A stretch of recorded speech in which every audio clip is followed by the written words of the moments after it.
I think there are things that we can do, which we don't always talk about, through Britain's aid effort. We have said for some years that we want the aid effort into Burma and into the border areas quadruple.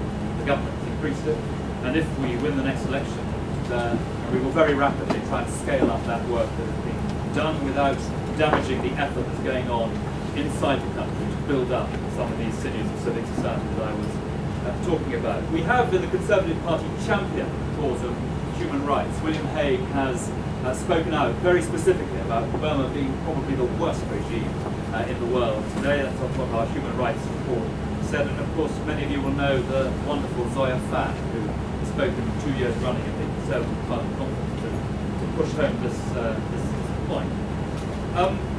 And I think that helping to make the point that Aung San Suu Kyi makes, that moving the politicians into their rightful place in Burmese society and moving the military into their rightful place is not going to happen overnight. And I was very impressed that some of the leaders of the group of students of 88 are very clear about this point, that it will take a lot of time and we need to do business with the military and confidence build on both sides so that they can gradually move back into the place that a military should be in Burmese society and the politicians can exercise their role. So those were the sort of micro points I wanted to make. I think that the British government, along with others, should be very firm in pressing every way they can for these limited bits of progress to be made to build confidence so that the overall picture on the Constitution and on the forthcoming referendum arrangements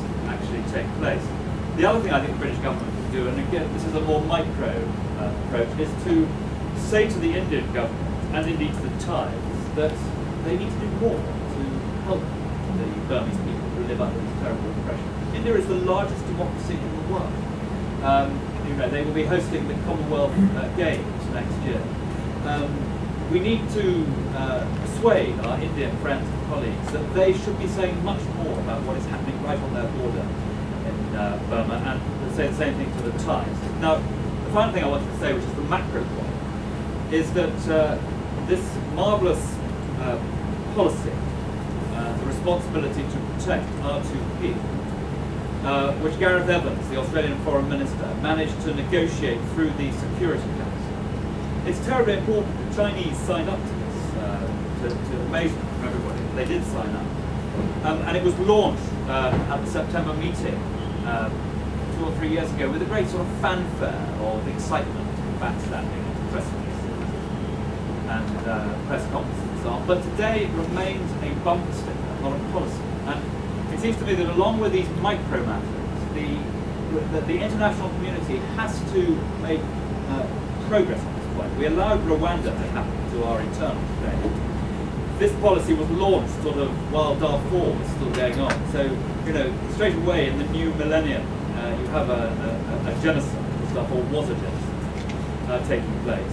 And then you have incidents where the responsibility to protect, if it is a policy and not a bumper sticker, can protect these people. And I had a lot of sympathy with Kushner at the time of the crisis in the Irrawaddy Delta, when he said the fact that the regime would not allow on shore the aid and support and supplies, the shelter, the food and the medicine that was in these ships just 3 miles off the coast, American ships, a British ship and a French ship.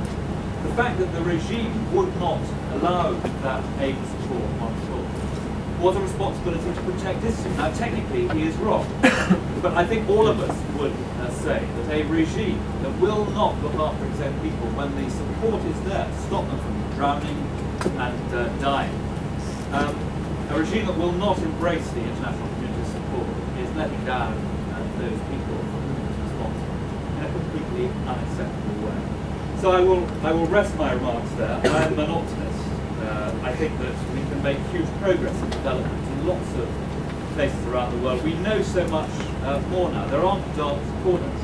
It's very interesting that only in 1988, when a group of Aung San Suu Kyi's supporters were massacred in a terrible act of butchery, it was 3 months before the rest of us knew, the outside world knew that this had happened, and yet when the demonstrations took place just over a year ago, we knew within seconds all around the world that the regime had executed this Japanese photographer because it was spotted by a mobile phone. It was around the world within seconds. Now, you know, globalization has made international development easier, not more difficult.